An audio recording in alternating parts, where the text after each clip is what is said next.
Hi everyone, this is Bernie from Stampin' and welcome to my craft room this week. So great to have you back. I have had so much fun this week playing with the brand new Country Flowers bundle. If you follow me on my YouTube channel, which is where you're watching this, you would have seen that I made a card in my live last week that used the Country Flowers stamp set as well, and I am going to also show you something completely different that I used with it as well. So heaps of fun. I'll show you those projects at the end so that you can see some different options for using it. This one has got sort of more of the traditional colors that I'm seeing out on Pinterest and with other fellow demonstrators and other people using the stamp set. So I'm going to use this color combination. I love it. I think it's very beautiful. But do watch to the end where I can show you a whole different look using the identical stamp set. So shall we get crafting together? I am looking forward to putting this together with you. I'm going to show you some blending techniques which I think just add a whole dimension to this stamp set. It's actually part of a suite. But I'm just going to be working with the Country Flowers stamp set. It's a photopolymer stamp set and the matching dies. So we're going to be using this as a bundle today. And if you love this bundle and you are not currently shopping with a Stampin' Up! Demonstrator in New Zealand, I would love you to shop online with me. The link is below in my description. All right, what do I need for this card? Well, my standard card base of half a sheet of cardstock, scored on the short end and scored halfway on the short end, I should say, and then cut halfway on the long end to give you a standard base and that you can use in any of our markets. And then I just cut a layer 1/8 of an inch shorter and narrower than what I wanted for my base, and I'm actually going to emboss this in the exposed 3D embossing folder. Now I just happened to have done mine landscape, which then meant that the embossing came as a portrait, and I'm going to do the same because I actually quite liked it when it came out. I didn't intend for that to be how it came out. I just am so in the habit of putting my embossing folders in a particular way, and when it came out I was like, oh, that's not quite what I intended, but I liked it. So because it's a 3D, I'm putting it in my Stampin' Up! Cut and Embossing machine. I'm using plate 1. I'm putting my embossing folder in with my paper, and then you will need plate 4, and I'm just going to run that through. And it's a gorgeous embossing folder. I really love what it looks like, and I can actually adhere that onto my card base, and I'm going to use liquid glue for that. You could, of course, also use the debossed side, which is not as busy, but up to you.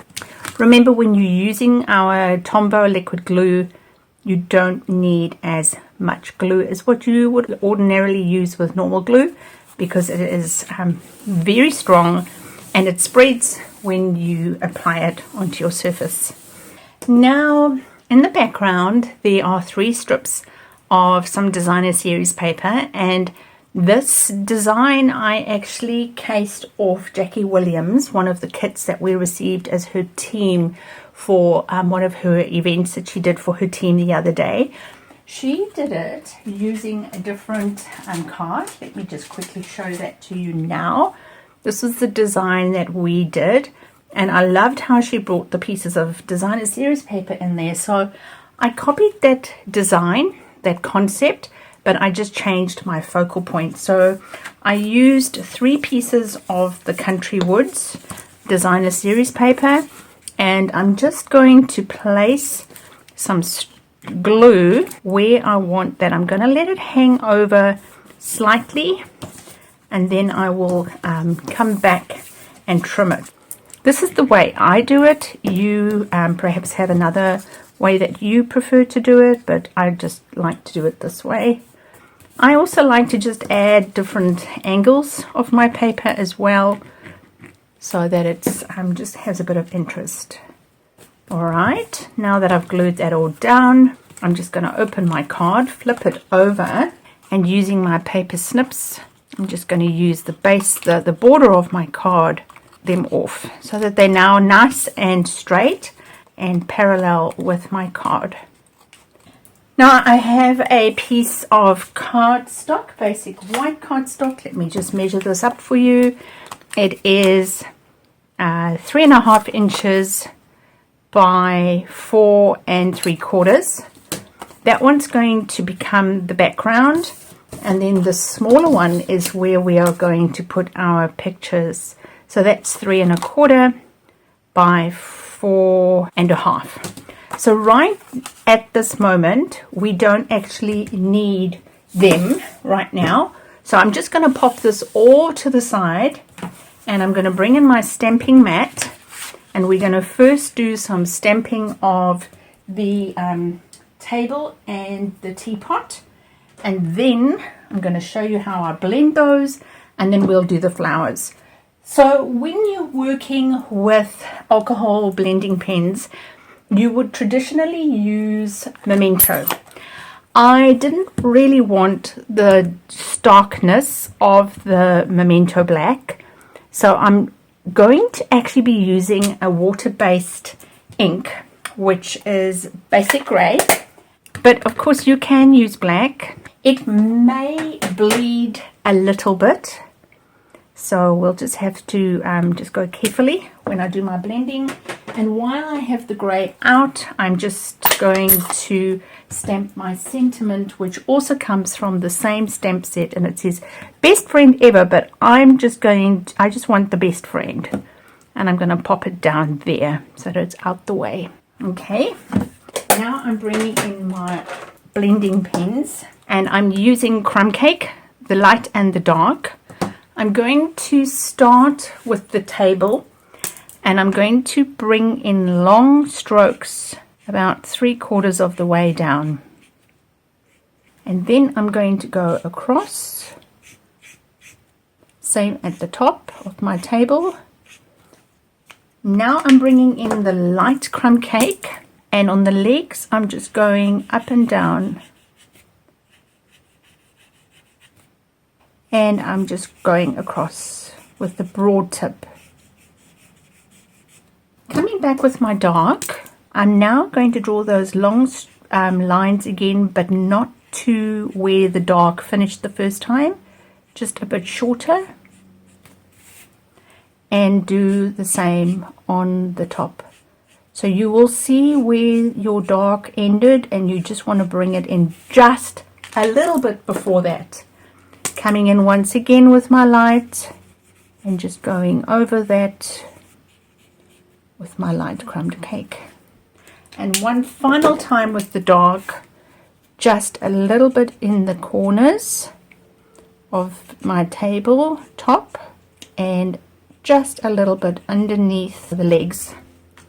And I'm not doing the light on that round. Now for the teapot, I am going to be using Petal Pink, and exactly the same concept. I'm going to come in with the broad tip,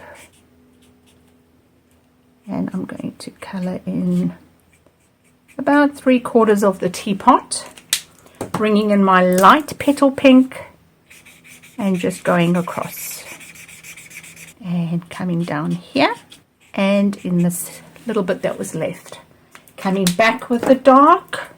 Same concept. Now I'm not going to be going all the way to where that dark ended, just a little bit down, a little bit shorter, bringing in the light one more time, cross, and in the center, and one last time with the Petal Pink dark, just on the edges, short little movements.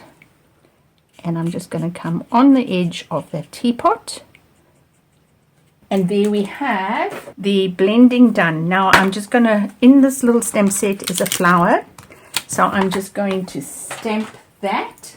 I actually did it in Misty Moonlight. Again, didn't want a dark color, so I'm just going to ink this little flower, pop it in the middle, and now we can die cut these out using the matching dies. So the teapot and the table. See, it has bled a bit there, but we'll cover that up with the flowers. So that is a risk that you need to be mindful of when you color it in without Memento Black, but I was willing to do that, take that risk. Before I cut those out, I just want to show you how I created these flowers, and I created those by using the following ink colors. So I have Highland Heather, Pool Party, and Soft Sea Foam, and I used blending brushes. So I just picked up some ink and I put some on a scrap piece of paper, just went round in a circle, put all the colors just next to each other, wasn't too fussed. And then the last one was Pool Party.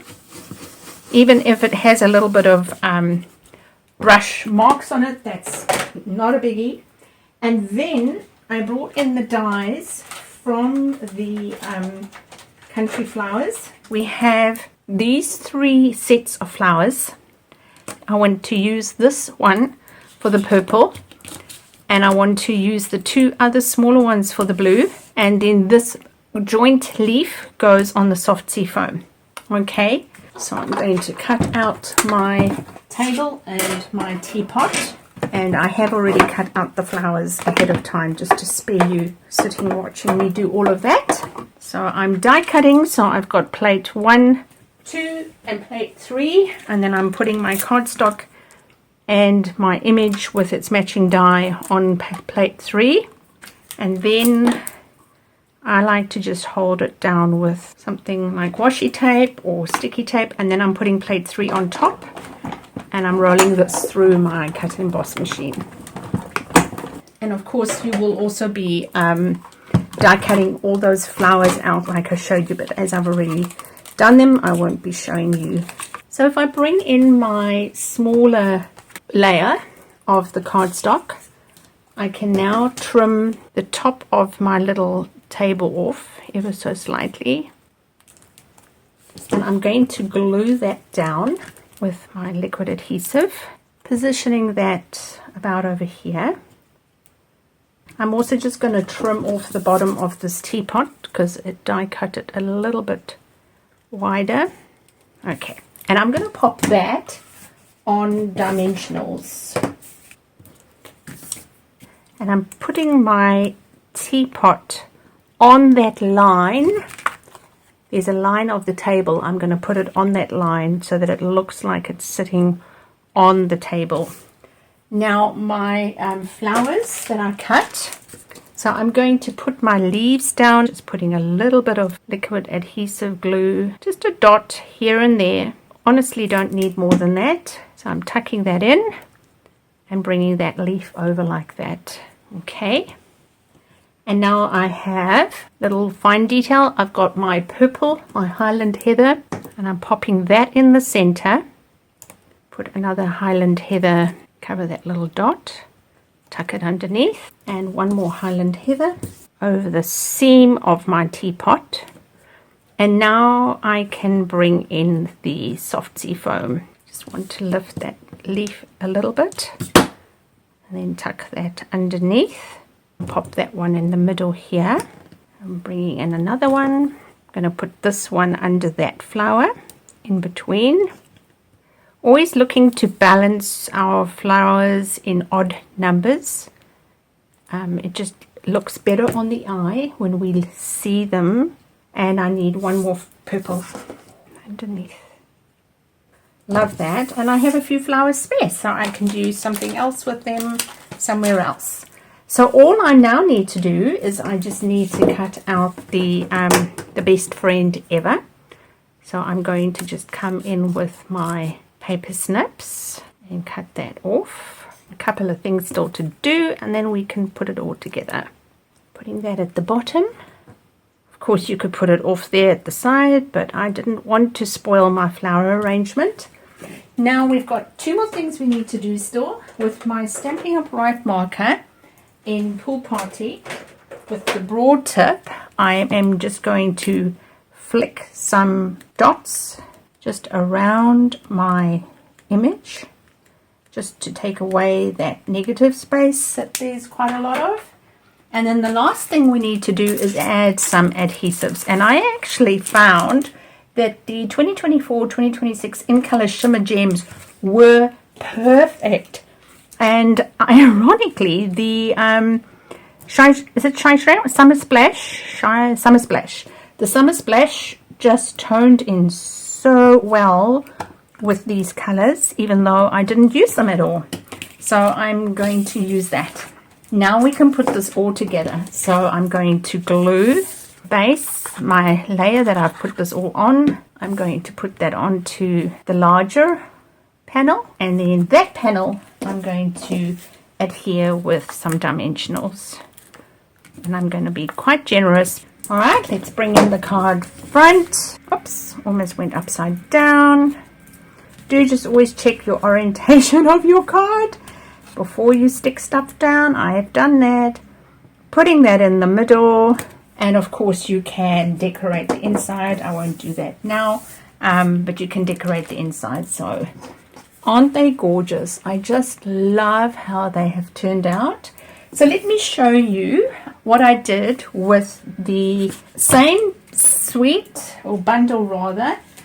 So my card that I made in my live last week was using the brayer, using more earthy tones, and I actually used the flower pot and stamped, and then we did some blends in the background and used some of the Peach Pie New Designer Series paper for that.